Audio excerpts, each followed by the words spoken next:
Hello Gemini, welcome to your weekly reading with me, Natalie, spelled Natalee. I'm here to do your weekly reading for the 21st to the 28th, though you know all my readings are timeless, so it's like, Okay, Gems, mixed feelings for this week, and actually more towards the end of the week, okay, but mixed feelings throughout. Something is going to pop off at that weekend. We are in Aquarius season. So we have the new moon in Aquarius, like at the end of the week at some point. I don't have the date in front of me. And that's going to be your 9th house. So your 9th house, June, July, August, September, October, November, December, January, February. I just had to double check and count my little fingers.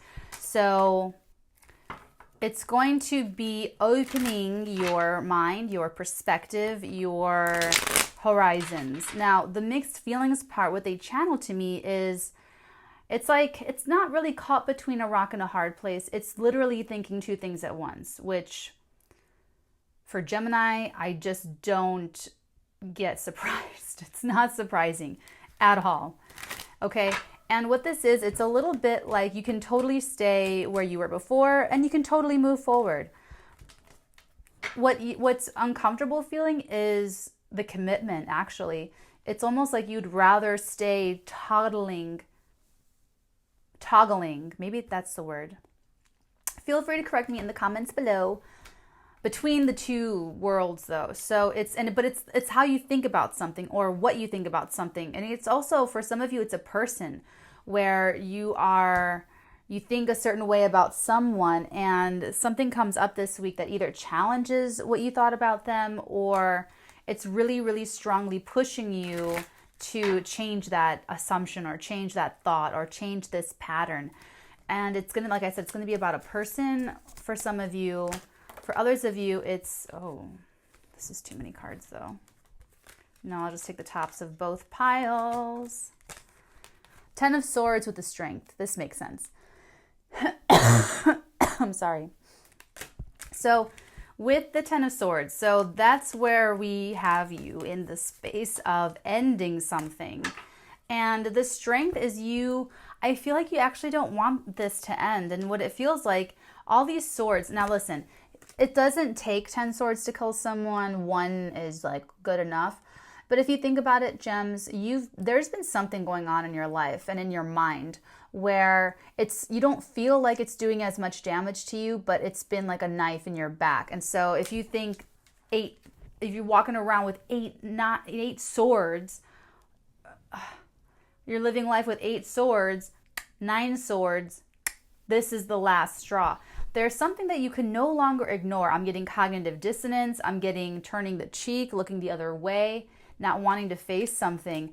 And so this new moon energy for you, I almost wanted to call you Aquarius, Gemini.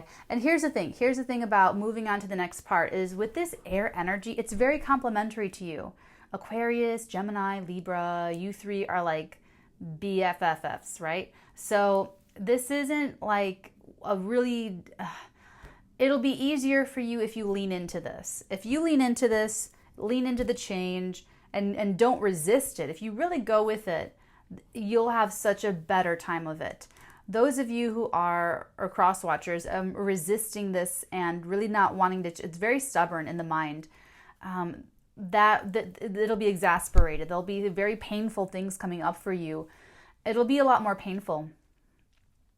For those of you who are not resisting, it'll still be painful, but it'll be more painful in the healing, where it'll even hurt to heal something about what you thought or what you're going through. And those of you who are resisting, it'll be painful because you're going to be ripped away. Yeah, ripped away from this outdated way of thinking, outdated thing to think, outdated something, okay? So with these Cancer, Capricorn eclipses, they're happening in your 8th house. Your 8th house and your 2nd house. Hold on, I have to make sure that I'm getting it right now. Hold on, Cancer, Gemini, May, June 1, 2, 3. Yeah, it's the second house. I'm sorry. I have incredible ditzy moments.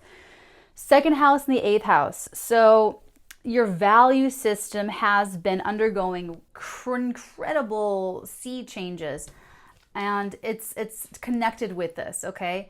It's the next house over. So I'm going to put these little dudes back, and we're going to go ahead and get your spread down. I like to do this on camera so that you can see. Okay, so let's see the details of this. What's going on for you this week, Geminis? Sun, moon, rising, Venus, otherwise. That's why it's uncomfortable, because it's the eighth house. Like, it's so deep and dark and scorpionic, and I can feel that uncomfortability with you guys.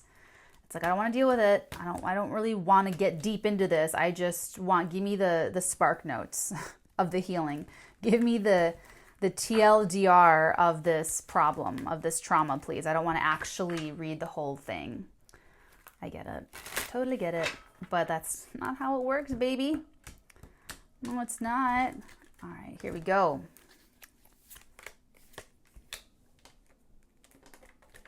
This stick over here.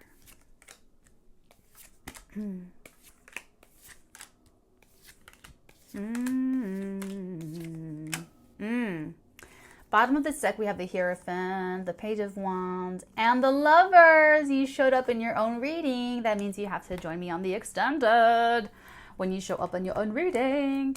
Wow, gems. Oh, man. All right. Now I'm going to get the second layer down because I want more information.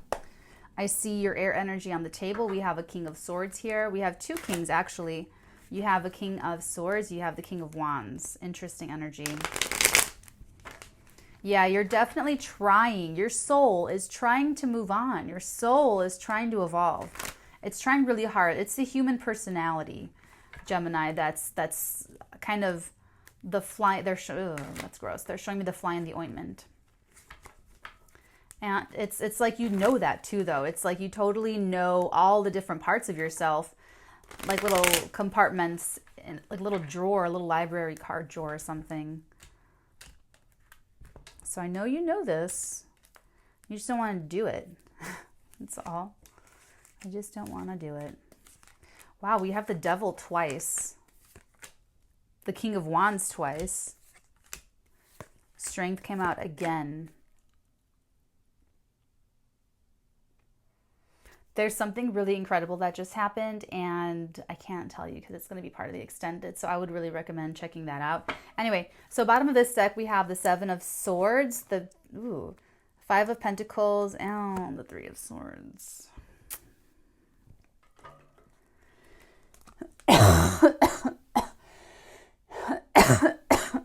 Excuse me. Sorry, Gemini.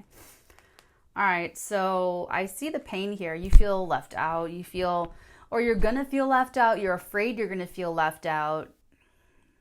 It's like you're trying to hurt not like you're trying to hurt anyone, but it's almost like with this Seven of Swords, it's like this, it's a type of thinking. It's a way to think about something. It's being foxy. It's using your street smarts. It can also be extremely deceptive and manipulating people. You could have been manipulated. You could have been brokenhearted. You could have been abandoned. All of that jazz. And it could have given you some issues, some trust issues. But I feel like this is more connected with your thought process, Gemini. I feel like this is way more connected to... Thank you. They're telling me this is your mindset right now, and this is the result. This is the higher energy that you're channeling, the energy you're channeling, and this is how it manifests in the 3D. So you're carrying this around in your mind and in your heart and just sort of thinking a certain way, and this is the physical manifestation of it this week. So I can give you the heads up and help you avoid that and make a different choice, because the Lovers represents a choice in love. You can go one way, you can go the other way. So you're going to have a choice to make this week, Gemini. And the choice is going to be really, really dependent upon how you're thinking and the mindset that you're in when you make that decision. Because I feel like your first reaction will be to do what you did before and think the way you thought before. And you can feel this happening. If this is resonating, this should be very clearly resonating with you. You should already know like the new ways of thinking and the new ways of feeling, new feelings to feel, new things, thoughts to think. You can feel that trying to come in, and you are resistant to it. And part of it is because it feels like this is more familiar, to be honest. You could have had family that were just liars. You could have, oh man, excuse me. Man, you could have had babysitters, or, you know, just being around that energy is just really deceptive, out for my own gain, you know, type energy. And so there could have been loss around you, a lot of pain around you growing up. And it's time to phase it out. It's time to phase it out. You're your own person now. You're not your mom. You're not your dad. You're not anyone else in your family. Their identity is their decision and their choice. Your identity is your decision. It's your choice. You're separate from that clan. You're separate from your work clan. You're separate from the basketball team clan. You're separate from everyone's an individual, Gemini, and so are you. So this Hierophant is giving me that vibe that you feel, that I feel like your inner soul, your inner child kind of wants to make this decision and try this new way of thinking, try this new idea, try this, you know, but I do feel like this protocol, this institution, whatever it is you belong to, is part of this cycle, is part of this negative thinking, or this opportunistic. There's something opportunistic about this too, where it's like if you see a shortcut, you'll take it. And I don't mean to say that you guys are cheaters or anything derogatory, or I'm not saying that. I'm not projecting anything like weird onto you. I'm just saying that it's like a way of thinking. It's a type of thinking that hasn't given you good results. So, and it doesn't have anything to do, it doesn't need to have anything to do with cheating other people or being mean or weird or condescending to other people. This is just how you think in your mind. So it'll be different for all of you. And I feel like if this resonates for you, you should know exactly what that means. Okay. So we already went over, because I love you, Gem, so much, but we are going to take this over onto the flip side. So if this is resonating and you'd like to see me there, I will see you very shortly. If not, Gems, I will see you next week for your next week's weekly reading. All right, guys, take care. I'll see you soon. Bye. A little bit of a boost, and so you no longer need to be dependent on this person. Do that, because there's this codependency that you don't want to give up, but you will be giving it up. There's this burden that you don't want to give up, that you will be giving up. And talking to yourself, when that decision time comes, don't feel like you have to fall in line just like everyone else.